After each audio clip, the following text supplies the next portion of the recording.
పేరు పువ్వులు హనుమంతరావు. సార్, ఈ గవర్నమెంట్ వచ్చి 10 నెలలు అవుతుంది. ఎలా ఉంది సార్, పరిపాలన ఎలా ఉంది? చాలా బాగుందండి. మరి జగన్మోహన్ రెడ్డి గారు చెప్తా ఉన్నారు కదా, ఈ గవర్నమెంట్ వచ్చింది, ఏ పథకాలు ఎవరు అయిపోయింది, ఈ గవర్నమెంట్ చివరి చేరుకుంది, పథకాలు ఎవరు నేను వచ్చేస్తా 3 ఏళ్ళు వచ్చే 3 ఏళ్ళు అని చెప్తున్నాను. నిజంగా నా పరిస్థితి అంటారా? ఏం లేదు, ఉత్తు మాట్లాడు. ఆయన మాటలు నమ్మకే కదా మేము ఆయనకు మళ్ళీ ఓటు వేయకుండా వదిలేసింది. ఆయన చెప్తాను, నాకు 40% ఉంది ఓటింగ్, ఇంకా నేనే అపోజిషన్ లీడర్ని, నాకు ఇవ్వాలని చెప్పి అడుగుతా ఉన్నాడు. ఆయన అనుకుంటే సరిపోతుంది సార్, ప్రజలు అనుకోద్దండి. ఆ రోజు ఎలక్షన్ రోజు ఎండలో అలా ఉండి ఆయన ముందు దింపేవాళ్ళని లెక్కలో, ముందు ఆయన పంపించేవాళ్ళ లెక్కలో ఎండలో నుంచుని వల్ల ఓటేసి రాత్రి 10:30, 11 దాకా ఓట్లు జరుగుతూనే ఉన్నాయి. కానీ ఆయన అంటున్నాడు ఈవీఎం టెంపర్ చేశారు, రిగ్గింగ్ చేసుకున్నారని చెప్పండి. నిజంగా రిగ్గింగ్ ఎందుకు చేస్తారండి? మేము ప్రజలు, మంగళగిరి ప్రజలందరూ కసితో ఉన్నామండి. ఆయన కసితో ఎందుకంటే ఓటు వేసింది కూడా అందుకనే. ముందు ఆయన పంపించేవాలి. కానీ మేము పిల్లలు కూడా, చిన్న పిల్లలు ఎత్తుకున్న తల్లిళ్ళు కూడా వచ్చారు, కడుపుతో ఉన్న వాళ్ళు కూడా వచ్చారు. అంటే ఇక్కడ మరి రిగ్గింగ్ జరగలేదంటారు? ఏం లేదు, అవన్నీ ఉత్తమారు. మరి ఎందుకని ఆ నమ్మకంగా అలా చెబుతున్నారు? ఇంకా ఆయన ఏదో అనుకుంటే మామేనండి. గతంలో కూడా చూసాం, వచ్చేది నేనే, అన్నొస్తున్నాడు, మన పరిపాలన వచ్చేస్తుంది, మనం బాగు చేద్దాం అని చెప్పి అన్నాడు. ఆ పరిపాలన పోయింది. మళ్ళీ ఇప్పుడు కొత్తగా మళ్ళీ అదే స్లోగన్ ఎందుకు అందుకుంటున్నాడు అనుకుంటున్నారు? ఆయన ఏదో మళ్ళీ మేమే వచ్చేస్తానని ఆలోచనలో ఉంది. ఆయన మైండ్ టెస్ట్ అలా ఉంది. మళ్ళీ మేమే వస్తాం. ఆయన ఇంక ఉత్తు మాటలు ఎన్ని ఇంక జీవితంలో రావడం.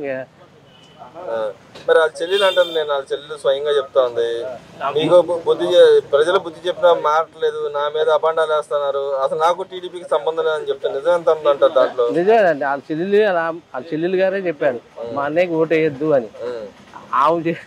మేము మామూలుగా వేయకుండా ఓటు వేయకూడదు అనుకున్నాము. ఇంకా అందులో వాళ్ళ ఇంట్లో వాళ్ళే చెప్పారు ఓటు వేయద్దు, మా అన్నయ్యకి ఓటు వేయమాకండి అని. ఇంకెందుకు వేస్తామని. అది మళ్ళీ ఆయన కళాన్ని ఆయన రావడం. మరి అంటుంది కదా, నీకు ప్రతిపక్ష నాయకుడు హోదా కావాలని అడుగుతావు, ప్రజలు ఇచ్చిన ఏదైతే ఎమ్మెల్యే పదవి ఉందో దానికి వెళ్ళి అసెంబ్లీలో పోరాడకుండా ఒక రోజు కాదు, ఒక 8:30, 7 వచ్చారు, సంతకం పెట్టి నేను మళ్ళీ మామూలు తాడేపల్లిలో కనబడ్డాడు ఆయన రిటర్న్. ఏంటి ఇవాళ అసెంబ్లీకి వెళ్తా అన్నారు, ఏంటి అయిపోయింది ఏంటి అనుకున్నా. సంతకం పెట్టి రావడానికి వెళ్ళాడు ఆ రోజు. నేను ప్రత్యేకంగా చూసా, మా ఇంటి ముందు లైన్గా వెళ్తున్నారు, లైన్గా. ఏంటి ఎవరు వెళ్తున్నారని చూస్తే ఆయనే ఉన్నాడు. ఏంటి ఇప్పుడే అసెంబ్లీకి వెళ్ళాలి కదా అనుకుని చూస్తే వెళ్ళి ఎమ్మడే వచ్చాడంట. అంటే ఇక్కడ మరి ఇప్పుడు ప్రతిపక్ష నాయకుడు హోదా కావాలంటాడు. ప్రతిపక్ష నాయకుడు హోదా అంటే ఏం చేయాలి ఆయన యాక్చువల్గా? అసలు అసెంబ్లీ సమావేశాలకి హాజరవ్వాలి.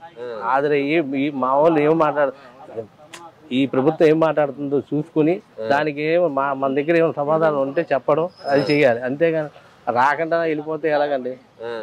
అంటే ఇక్కడ ఎందుకని వెళ్ళిపోతున్నాడు అంటారు? ఆయన భయంతో వెళ్ళిపోతున్నాడా? భయం అండి. ఆ భయం అని కాదు, ఆయనకి ఏంటంటే మీదేంటి లోపల కూర్చోవడం ఏంటి ఇగో ఆయనకి.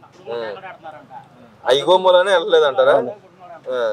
మరి టీడీపీ వాళ్ళు ఆ రోజు ఈ ప్రభుత్వం అయినా ఒక్కడే ఉన్నా కూడా వాళ్ళు ఎక్కువ మంది ఉన్నా కూడా వెళ్ళి లోపలికి వెళ్ళి వాళ్ళతో మాట్లాడి ఉండి వాళ్ళు అసెంబ్లీ సమావేశం అయ్యేదాకా ఉన్నాడు ఆయన. ఆయన గ్రేటా ఈయన గ్రేట్ చెప్పండి. మరి ఈ గవర్నమెంట్ అసలు ఏం ఇవ్వదు, పథకాలు ఇవ్వదని చెప్తున్నాను, నిజమెంత అంటారు? పథకాలు ఇవ్వలేదు నిజంగానే? ఎవరు చెప్పారండి? ప్రజలే చెప్తున్నారు. మొన్న గ్యాస్ బండ్లు వచ్చారు, ఇప్పుడు ఇంటి పట్టాలు ఇస్తున్నారు. ఒకటొకటి జరుపుకుని వస్తున్నారు కానీ ఏం చేయట్లేదు కదా.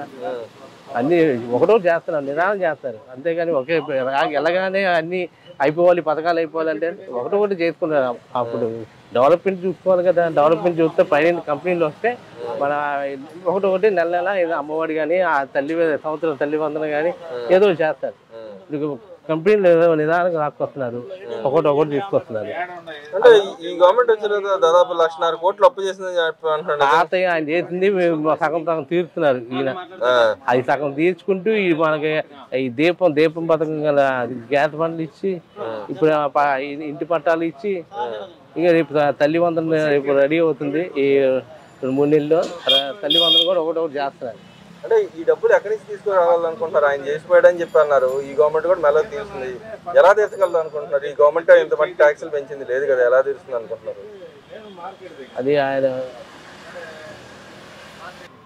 అభివృద్ధి చేసి తెస్తా అని చెప్పి చంద్రబాబు నాయుడు గారు చెప్తున్నారు. ఈయన అభివృద్ధి చేయట్లేదు, ఏం చేయట్లేదు అని అంటున్నాడు కదా. అభివృద్ధి ఎందుకు చేయట్లేదు? ఇప్పుడు పెద్ద కంపెనీలు వస్తున్నాయి, ఒకటి సంతకాలు పెట్టుకుని వెళ్తారు. మొన్న వేరే దేశంకి వెళ్ళి అక్కడ సంతకాలు పెట్టుకుని వస్తున్నారు. రిలయన్స్ ఆయన వస్తున్నాడు. ఒకటో కూడా వస్తారండి. వచ్చిన తర్వాత కొద్ది కంపెనీలు వస్తే ఇంకా కొద్దిగా డెవలప్ అవుతుంది. అదే మంగళగిరిలో లోకేష్ గారి పనితీరు ఎలా ఉంది? ఆయన అనుకున్న విధంగా ఏదైతే పాదయాత్ర చేశాడుగా పాదయాత్రలో అమలుపరుస్తున్నాడు ఇక్కడ నిలబెడుతున్నారండి సారు. ఆయన లోకేష్ గారు మేము ఎలాగ ప్రజాతతో గెలిపించాము, ఆయన మమ్మల్ని కూడా అలాగే చూసుకుంటాం. మంగళగిరి ప్రజలు ఏ లోటు లేకుండా. అంటే మీ ఏరియాలో ఏం అభివృద్ధి చెందిందంటారు ఈ 15 నెలల కాలంలో? ఆయన వచ్చిన తర్వాత ఆయన విద్యాశాఖ మంత్రిగా ఉన్నారు. మీ ఏరియాలో ఏం డెవలప్ చేశారు ఆయన వచ్చిన తర్వాత?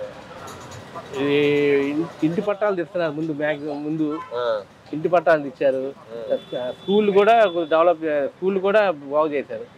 స్కూల్ కూడా ప్రైవేట్ స్కూల్, గవర్నమెంట్ స్కూల్ కూడా బాగా డెవలప్ చేశారు. అదే రాష్ట్రంలో రెడ్ బుక్ రాజ్యాంగం నడుస్తుంది, మా మీద అక్రమ కేసులు పెడతామని చెప్పి అంటారు వైసీపీ నాయకులు అంటారు. దాంట్లో నిజమంత అంటారు. అవన్నీ ఉత్తు మాటలు సార్, అవన్నీ ఉత్తు మాటలు.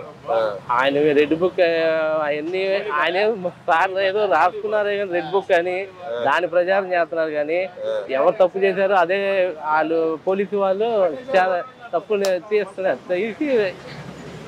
తప్పు తీసుకుని తప్పు ఇచ్చేస్తున్నారు.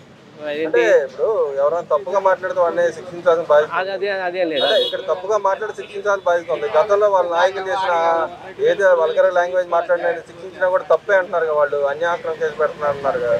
నిజంగా ఆ పరిస్థితి ఉంది రాష్ట్రంలో అన్యాయక్రమ కేసులు పెడతానికి? ఇప్పుడేం పెట్టలేదు, అలాంటి ఏమీ లేదు.